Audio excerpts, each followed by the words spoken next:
Welcome to The Explainer. Our whole goal here is to take big, complex topics and, well, make them simple. And today we're tackling a really big one: 30 years of American foreign policy.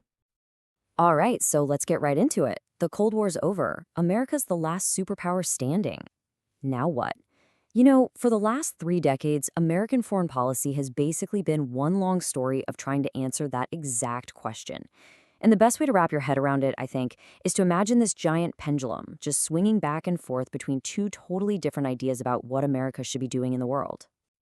So our story kicks off right after the Berlin Wall comes down, with President George H.W. Bush. I mean, think about it. For almost 50 years, the entire world was defined by the struggle between two superpowers. And then poof, one of them is just gone. So Bush is left with this massive job. He's got to come up with a whole new blueprint for how the world is going to work. And his answer was this really powerful idea he called the New World Order. Now, the key thing to get here is that this wasn't about America just dominating everyone. Not at all. It was about American leadership inside a system of global teamwork. A world where countries would actually work together through big institutions like the UN to keep the peace and make sure everyone played by the rules. And we got to see this idea in action almost immediately. It was pretty incredible, actually. When Saddam Hussein invaded Kuwait, the response wasn't just America flexing its muscles. No way. It was this massive, UN-backed coalition. We're talking more than 35 countries, and, this is huge, it included major Arab nations. This was the New World Order in real time, not just a theory. So at its core, Bush's whole approach was really pragmatic. You could even say conservative. He was an establishment guy, through and through. For him, stability was everything. His main goal was to just manage the end of the Cold War carefully. An evolution, not a revolution. He didn't want to rock the boat. But that pendulum, yeah, it was already starting to swing. All right, let's fast forward into the 90s, because things start to change. President Bill Clinton comes into the White House, and he's got a totally different philosophy. The whole focus shifts. It's not just about managing the world order anymore. Now it's about actively trying to improve it, to really shape it. Clinton's big idea had a name: democratic enlargement. And the core belief behind it was, well, simple, but also really idealistic. The thinking went like this: democracies don't go to war with other democracies. So if that's true, then the more free market democracies you have in the world, the safer and richer America's going to be. Makes sense on paper, right? But, and this is a big but, putting that neat theory into practice, it turned out to be incredibly difficult. The clean, tidy world of strategy memos just slammed into the brutal, messy reality of things like ethnic conflict and countries literally falling apart. Interventions in places like Somalia, Bosnia, and Kosovo, they were complicated, they were controversial, and they showed that maybe, just maybe, there were real limits to America's power to remake the world just the way it wanted. Okay, and now we get to the moment. The moment that didn't just give the pendulum a little push, oh no. This was the moment that sent it flying, violently, all the way to the other extreme. September 11th, 2001.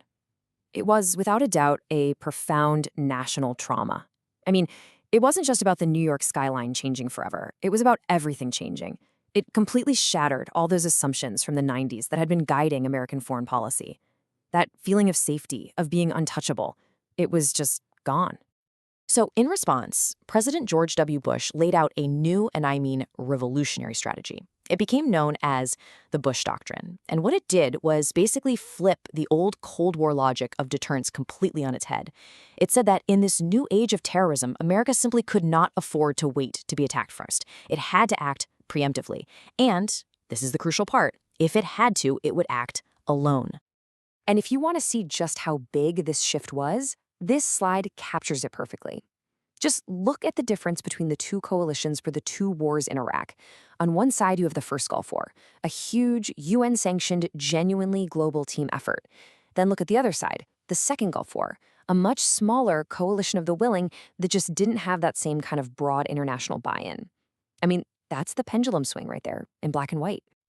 Well, after years of these long, incredibly expensive wars and a lot of strange relationships around the world, you can probably guess what happened next. That pendulum, it began its inevitable swing back, this time with the election of President Barack Obama. Obama's entire foreign policy was really a deliberate, conscious course correction from the years before. His argument was that America's real strength wasn't just its military might, but its network of alliances. The big words were partnership, diplomacy, and this core idea that you couldn't have true American security in a vacuum. It was all tied up with the security of the rest of the world. And a huge reason for this shift wasn't just a change in philosophy. It was that the world itself had fundamentally changed. That unipolar moment from the 90s, where America was the only big player, that was over. By the time Obama took office, you had the staggering economic rise of new powers, especially China. You just couldn't ignore it. The world wasn't a one superpower show anymore. It was multipolar. So, what his administration did was undertake this very deliberate recalibration. And it's important to see this not as a sign of weakness, but as a new kind of pragmatism. What did it look like in practice? Well, it meant mending fences with old allies. It meant shifting the main strategic focus away from the Middle East and toward Asia. And it meant getting back to using international agreements like the Iran nuclear deal to solve big global problems.